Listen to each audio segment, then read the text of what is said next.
Yeah, I'll be alive for LCK. Oh my, the fudge factor. He knows I'm watching today.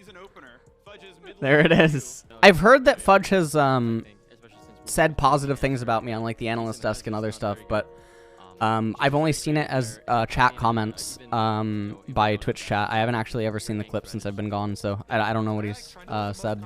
Draven Alistar. Also, I would say they're behind right now in draft as we head to R3. They have Vacuumancer against Sivir.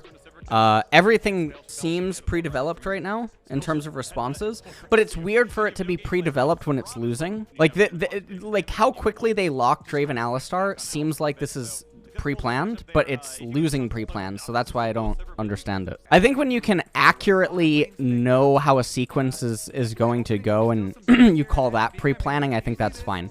When you're pre-planning an entire comp or a rotation regardless of what the opponent shows without any leeway or ability to alter a pick, then I think it's bad. In most cases, wouldn't say maybe in absolutely all of them. So I do think that TSM's ahead right now in draft, and a lot of this just has to do with the fact that C9's draft right now is one-dimensional, and it runs in. And I think that Braum Talia are very well positioned, and I think that a lot of stuff is predicated on Draven's ability to get ahead right now. But we'll see how the draft continues to develop. It's very awkward because TSM get a counter pick in a very key lane. Because Talia Talia's still a flex, right? Okay, so Olaf is actually flex, right? He's both jungle and top. Okay, Gwen's fine, I guess. Oh, Anivia. Anivia is good. Everyone on TSM is also kind of short range, but they kite backwards, but Anivia prevents that. It's actually really cool to see. And then we have Gwen obviously up there, and what are they doing? They're not actually picking Renekton into Gwen, right? What? Dude, they were both drafting miserably, and then Anivia just saves C9's draft. What on earth is going on? Also, they have Poppy Anivia combo, which is absolutely absurd. All right, C9 walk away with draft victory. They walk away with draft victory, but it's not through their own. They didn't do it themselves. They completely like cut their own gullet. B1 through B3, and then they managed to go ahead because Olaf is, Olaf is shorter range. Anivia comes in. Anivia is fine, I guess, in that spot if Talia really can't be flexed. If Talia can be flexed, which apparently they're just never doing, then Anivia can't go into that spot. But I guess if you guys are saying that Talia is always in mid lane, then it does prove to be difficult. Why does C1 B1 Poppy when Udyr was open? True. No, that's fine. Okay, Instinct's gonna click really far. Wow, that was a fast word. Wow, that was really well done. See, we're gonna lose this on the League of Legends update thingy. Oh, Sven. Oh, wait, what?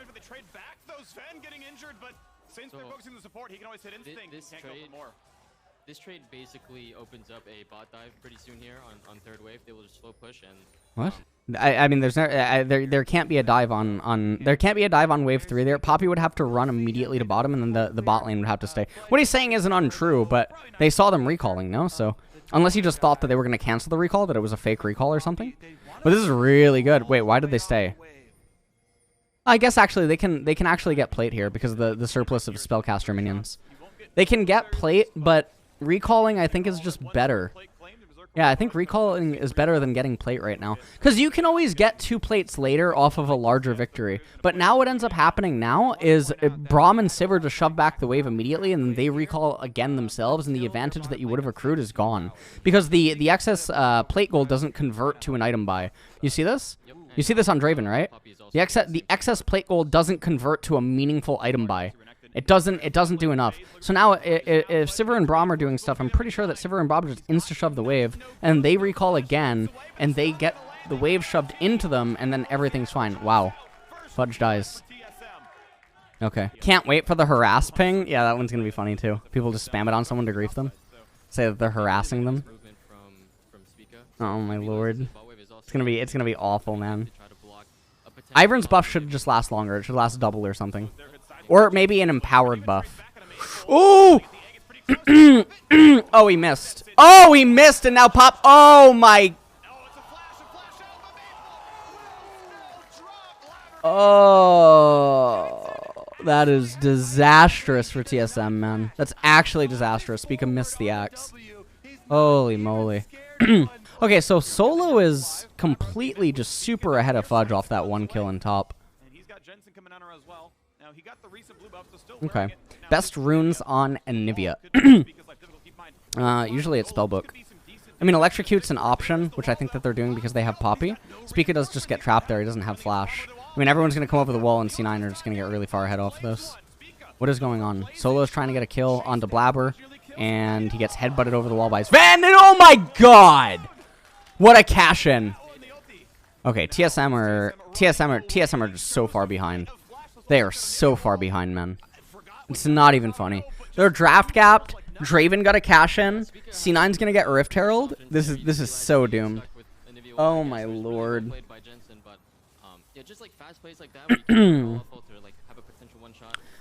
Anivia is balanced. Yeah, she's really good. Anivia is one of the best mid laners in the game. It's just a tragedy that not a lot of people have been playing her. Sven goes in for another headbutt. Maple is dead to the Fudge Factor. Sven doing very good this game on Alistar. A lot of his stuff. Oh, never mind. Speak of the devil. Whoops. didn't mean to do that. Oh, he's still gonna get out. He's still gonna get out. Fine. All right, it's a 3,500 gold lead, but not a whole lot is happening. I mean, nothing really has to happen for C9 either. Their champions just innately will continue to win as the game draws on. Leandri's is there as well. Frostfire on Poppy. I mean, all she has to really do is be a tank this game. This game is just in the bag for C9. I really do not think there's anything that TSM can do to win this game. They would need some absolutely catastrophic throw by C9. Like, at this dragon. TSM would need to win the dragon and somehow also ace C9, like, 4 for 1 or better.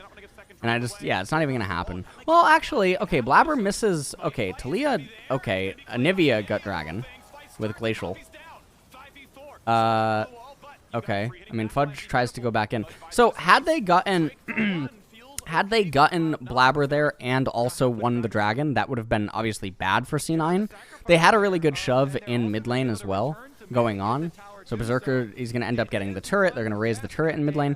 That was almost kind of bad for C9, but it ended up being okay because somehow Anivia got it with like either Leandri or her R. Honestly, I mean, TSM are hanging on at least in the game. The problem is that they have nothing to look forward to. I think the fantasy of like Sivir just getting tons of items and carrying team fights, I think it's just not real against TSM or C9's team composition. If that makes sense. But yeah. Ideally, you want to be, ahead of the game. You want to have like the most gold and really be. Wait, Solo like basically got soloed. What is going? Oh wait, what? How did? Okay, and then Berserker and Sven. Nice, double kill for Berserker as well.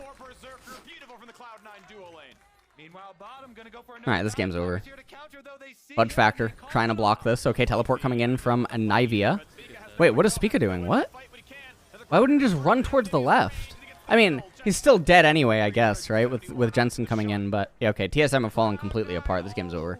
This game is just totally over. All right, now, like, the game went from, like, me saying TSM was, like, at least being somewhat close to just the whole game falling apart. Yeah, Anivia healing from Seraphs, yeah. Yeah, Renekton's really concerned with applying the Grievous Wounds debuff to it, true. Yeah, he's building it for the split push, true. Yep.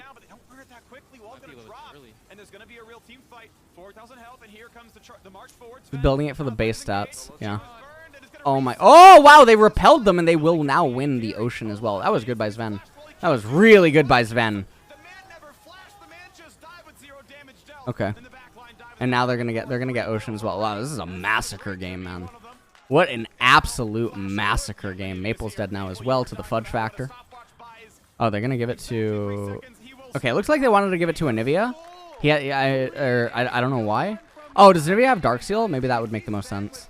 I'm actually blanking on Jensen's items. Yeah, he has Dark Seal. That makes the most sense to try to give it to Anivia, so that you min-max the item.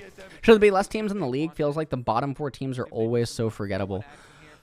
I think this is like a legitimate conversation. Is like, should leagues actually downsize? You know, should it become like 8 teams or something? This obviously becomes scary for pro players. Wow, Berserker just has insane amounts of damage. Spica tries to go in onto him. He does actually get him. Gets the shutdown on Draven, but not before Draven gets the kill. I think that was the interaction, so Draven does get the cash out. I mean, there is the Baron buff. Okay. Instinct does die as well. Fudge trying to move around. I don't think this is going to be the end game push because Draven died. If Draven was still up, I think it could have been the end game push. How does LCS make any money? When will the bubble explode? I think the bubble should have already exploded. I mean, I think the bubble explodes next year in a way. I think that we'll see a lot of very extremely questionable stuff in 2023. I think this is the year where NA and EU are just getting so completely fisted by the Eastern region teams that I think this is the year that they give up. I genuinely do think this is the year they give up. There might be some like ego stuff where like certain teams obviously still want to locally dominate their league. So there might be some teams that still try to like stack a roster, but I think this is the last year. They gave up and yeah, LEC should absorb LCS. I mean that's really hard. I mean it's too many teams. It's very difficult to do. And then also yeah, you just abandon the US market entirely almost because of time zones and stuff. Okay, Blabber is pinned.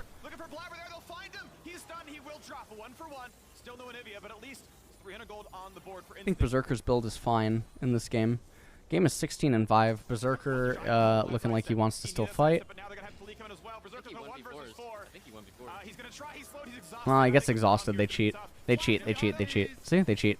Whoa! Stopwatch is a cool item. Okay. I mean, it's a little bit weird in the sense that, like, this is possibly the only way that, like, they could begin a throwback, but it doesn't matter in the end. They're just too far ahead. But it is a little bit weird that, like, this is the only possible way that something like this could happen, right? If you just play the game normal, you don't do this. You get the Ocean Soul, you win the game, but they probably just CBA at this point, and they just want to end the game. And I can understand that. Can you imagine, like, cities are, like, showing the broadcast? That would be so interesting. Imagine, like, walking into, like, Stormwind, and you just see a battleground, like, being broadcast on the city. Yeah, like a Fortnite concert, yeah. They could do stuff like that. And then somehow they could link the viewership from the MMO to the actual game, and suddenly LCS is just restored. Millions of viewers. Every fucking game, apparently. Everyone's watching. Tell your friends. Tell your family. Like, what is actually even going on anymore? You know, like, how is this happening? Oh my god. Beautiful, beautiful, beautiful.